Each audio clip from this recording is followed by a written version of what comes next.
Assalamualaikum warahmatullahi wabarakatuh. Kembali lagi bersama saya Riza Pratama dengan NPM 257822109. Jadi di sini saya akan membuat tugas video tes dari mata kuliah NetProp. Oke, jadi sini langsung saja kita ke ininya untuk membaca ketentuannya apa saja. Tugas video workup ini merupakan bagian dari komponen penelitian ujian tengah semester. Mahasiswa diminta untuk melakukan integrasi antara kemampuan teknis coding dengan kemampuan analitis dan reflektif terhadap proses pembelajaran yang telah dilalui. Jadi komponen videonya yang pertama itu ada bagian A, demonstrasi dan validasi teknis. Siswa menjalankan demo langsung terhadap seluruh kemampuan yang dimiliki oleh aplikasi yang dibangun. Menjelaskan bagaimana konsep-konsep pemrograman yang telah dipelajari termasuk GitHub, Best Practice, dan Python Essential 2 diimplementasikan secara konkret untuk membangun simulator logika tersebut. Oke, kita ke bagian ini. Yang pertama itu ada validasi arsitektur modular dan manajemen dependensi di modul 3 tentunya. Implementasi konkretnya pemisahan program utama di MainPy. Nah, ini kan saya membuka file MainPy dengan komponen logistik yang diletakkan di dalam folder package bernama NetOps. Nah, ini dari NetOps ini berada di folder package gitu. Folder ini diinisialisasi sebagai paket resmi dengan keberadaan berkas struktural Python. Lalu saat mendemonstrasikan kode, menunjukkan bagaimana modul device Py dan manager. Jadi di sini kan nanti saya sudah ambil ya dari GitHub-nya ini dari modul 3, 4, 5, 6, 7, 8. Jadi di sini menjelaskan apa saja yang setelah kita pahami selama dari modul 3 sampai dengan 8 ini. Oke, kita lanjut. Saat mendemonstrasikan kode, menunjukkan bagaimana modul device.py dan manager.py diisolasi dari antarmuka pengguna CLI. Konsep pengaturan ini menerapkan prinsip separation of concerns atau COC, memastikan bahwa jika ada perubahan pada logika perangkat keras, kita tidak perlu memodifikasi kode interaksi menu utama di MainPy ini. Nah, gitu. Lalu ada juga di validasi pip dan library eksternal. Tidak baris form tabulat import tabulat. Nah, ini import tabulat menjelaskan bahwa visualisasi inventaris yang rapi berbentuk tabel di terminal tidak dibangun secara manual melalui manipulasi string looping yang primitif gitu, melainkan memanfaatkan manajemen dependensi pip pihak ketiga untuk efisiensi rendering data tabular perangkat. Oke, yang kedua ini ada di modul 7 yaitu otomasi pola desain menggunakan Python Closure di modul 7. Kita coba buka di folder 7.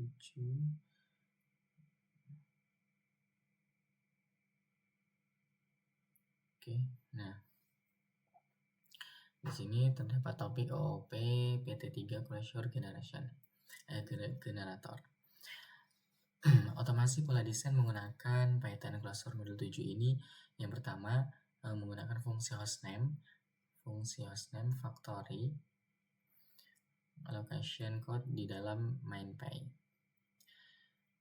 Penjelasan sedikit itu tidak adanya kode di mana fungsi outer menerima parameter location underscore kode dan membungkus fungsi inner generate underscore hostname device.py dan device.py. Menjelaskan secara ilmiahnya, closure di sini bertindak sebagai fungsi pabrik. Jadi dia bertindak sebagai fungsi pabriknya dulu yang mempertahankan state memori lokal atau di location kode GKB. Jadi kan ini dia nantinya, nah ini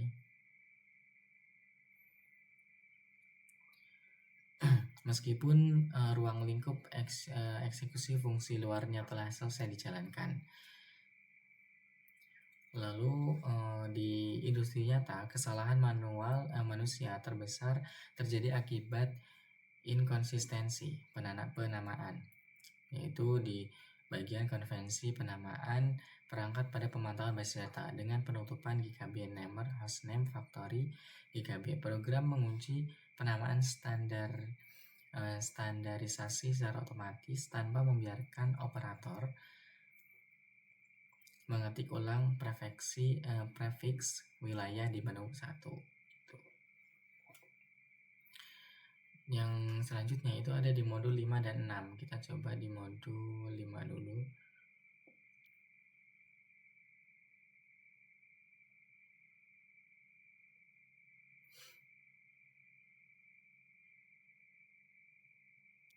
Oke, ini di modul 5,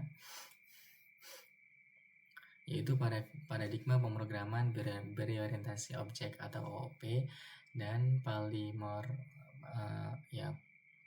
di OOP. Ini Object Oriented Programming. Hubungan pewarisan atau warisan sendiri antar kelas induk network device dengan kelas turunan router device dan switch device di bagian device.py ini.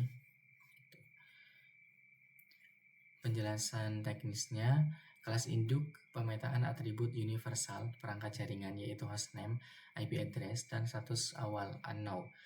Subkelas seperti router device mengekstensi kemampuan tersebut dengan penambahan atribut specific routing underscore protocol atau SPF. Nah, di sini tadi sudah saya jelaskan di unknown.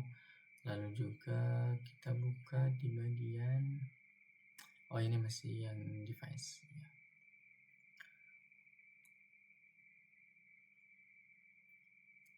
Main.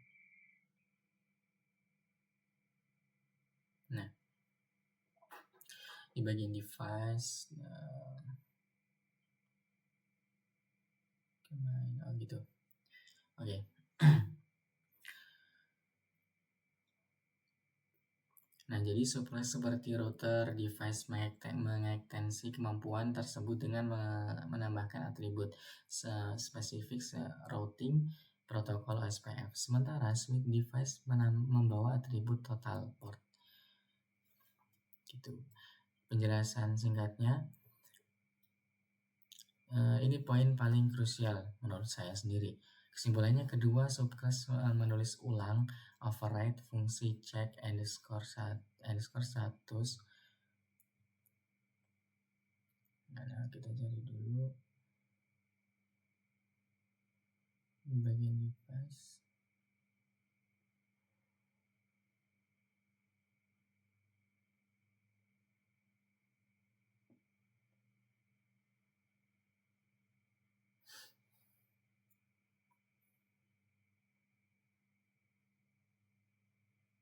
Ya.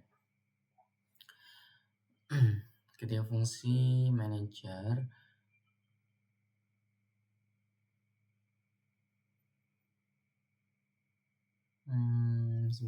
sebentar. Oke, kesimpulannya kedua subclass menulis ulang override fungsi check status underscore status tadi ketika fungsi manager check all and log memanggil metode tersebut secara berurutan. Python secara dinamis mengeksekusi logika yang berbeda berdasarkan tipe objeknya atau runtime polymorphism gitu.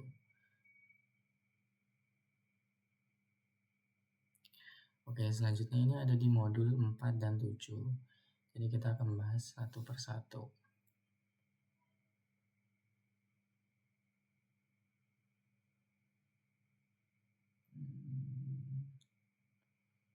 Ke file, lalu open folder.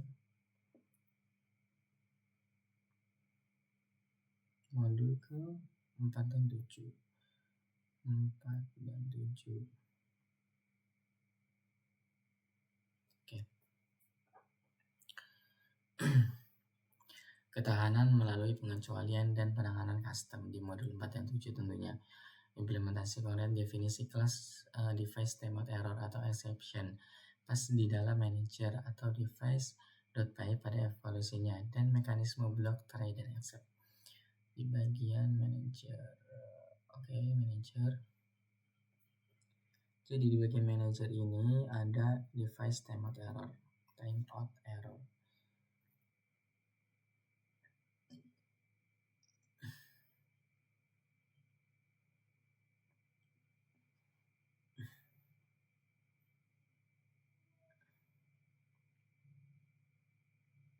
Nah, device timeout error sendiri di bagian device menjelaskan mengapa program tidak menggunakan pengecekan error bawaan Python yang bersifat generatif dengan membuat custom exception bertipe device timeout error. Arsitektur simulator ini meniru sistem aslinya, di mana kegagalan transmisi dan lapisan fisik jaringan diisolasi secara spesifik. Validasi alurnya saat menu 2 dieksekusi, simulator secara acak memicu error lewat fungsi random choice true atau false untuk menyimulasikan hilangnya paket data atau paket loss atau kondisi destination host. Di sini penguji bagaimana block accept device timeout error bekerja menangkap kegagalan tersebut, mencegah aplikasi mengalami crash secara tiba-tiba, lalu mengubah alur eksekusi untuk mencetak log kegagalan tersebut. Masih berada di modul 7, itu ada alokasi memori efisien menggunakan generator. Nah, jadi kita baca topiknya dulu.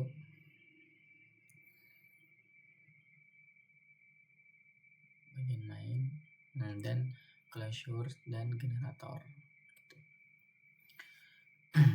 Penggunaan kata kunci yield log pada fungsi fin file device di dalam kelas network manager.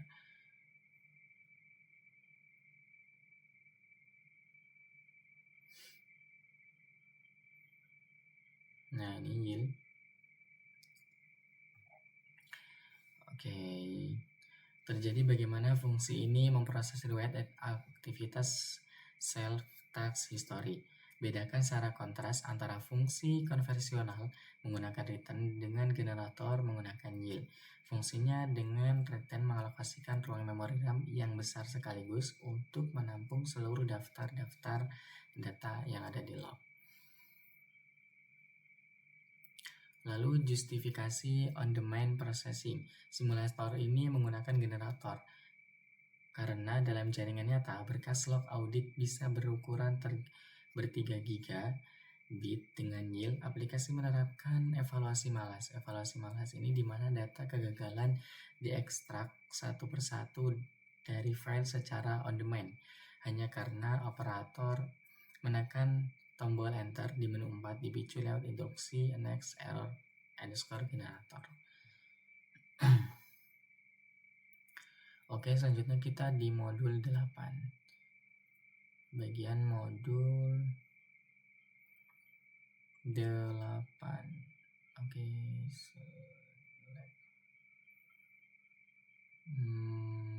oke. Di modul 8 ini kita akan membahas tentang persistensi data melalui file I/O dan saringan instan lambda filter. Di modul 8 tentunya implementasi konkret penggunaan konstruksi with open di network audit log.txt ini ya. Di kelas network manager, penjelasan teknisnya menjelaskan bahwa sebelum modul 8 semua data log bersifat floating atau hilang ketika program dimatikan. Penggunaan manager context with open menjamin pengamanan jadwal file I/O di mana objek log otomatis ditulis secara permanen ke dalam penyimpanan fisik disk network audit log.txt tadi, dan koleksi filenya ditutup dengan aman meskipun terjadi kegagalan sistem di tengah proses.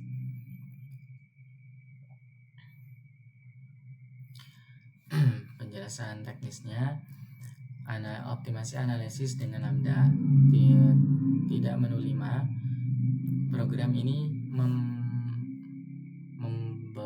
memborong memboroskan baris kode dengan struktur perulangan for bertingkat untuk mencari baris yang rusak. Gitu.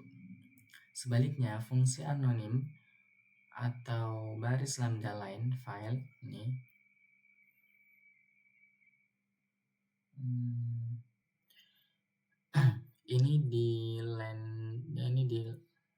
dilemparkan ke dalam fungsi tingkat tinggi.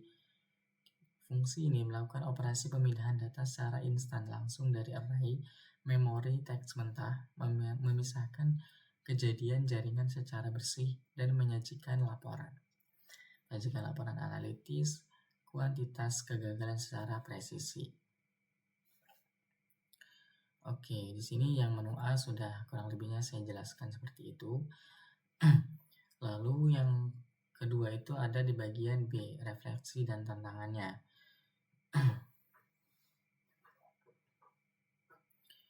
Refleksi dan tantangan.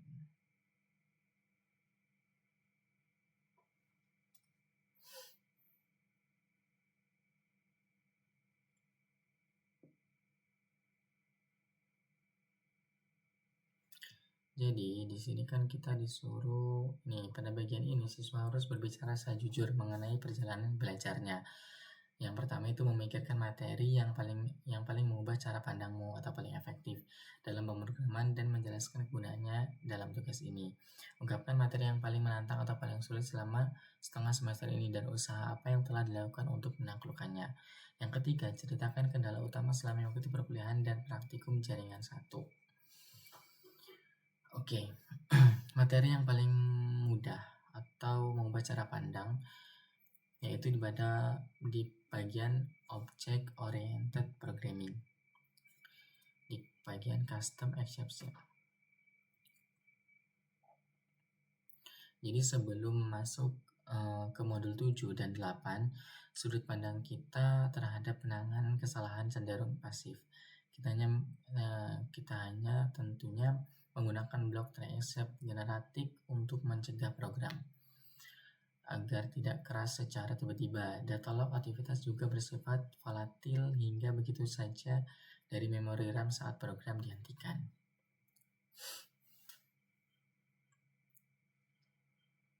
Jadi sebelum kita masuk ke 7 dan 8, ini berapa ya? Nah, sebelum masuk ke bagian ini 7, lalu ke bagian 8. Jadi cara pandangnya kita tuh berbeda. Selanjutnya ada paradigma baru.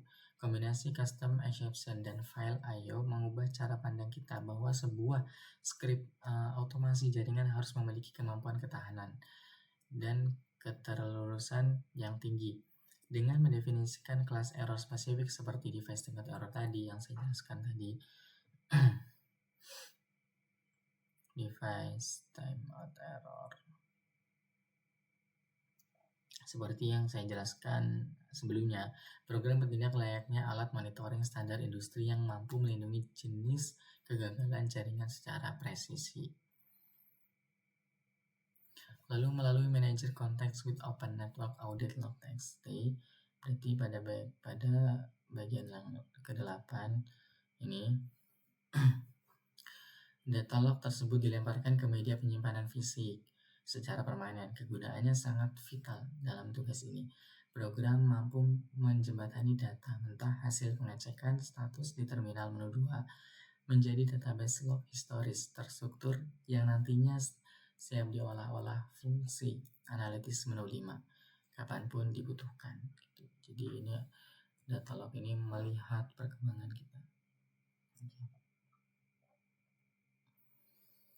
Yang kedua itu ada tadi materi yang paling menantang atau paling sulit selama semester ini. Oke.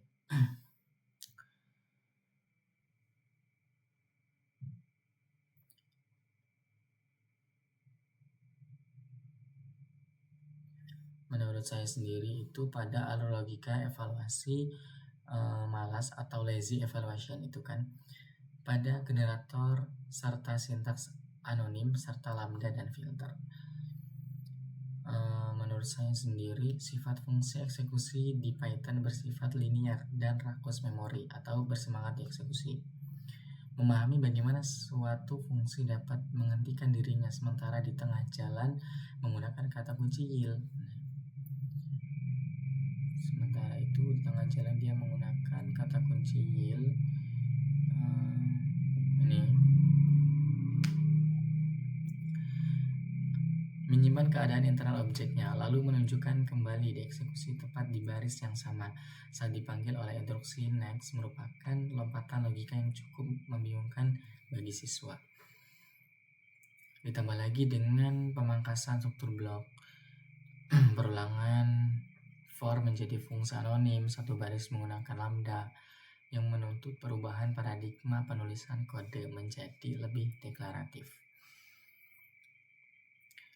Usaha komprehensi yang telah dilakukan untuk menaklukkannya yaitu eksperimen, terminal dan debugging, melakukan isolasi kode kecil pada Python untuk menguji bagaimana proses next memicu kenaikan generator kehabisan data.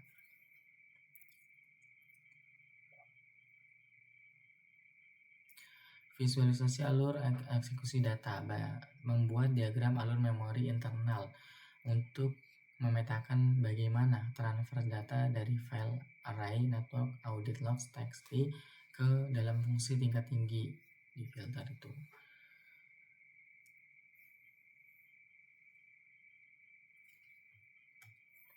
Oke, selanjutnya ke menu yang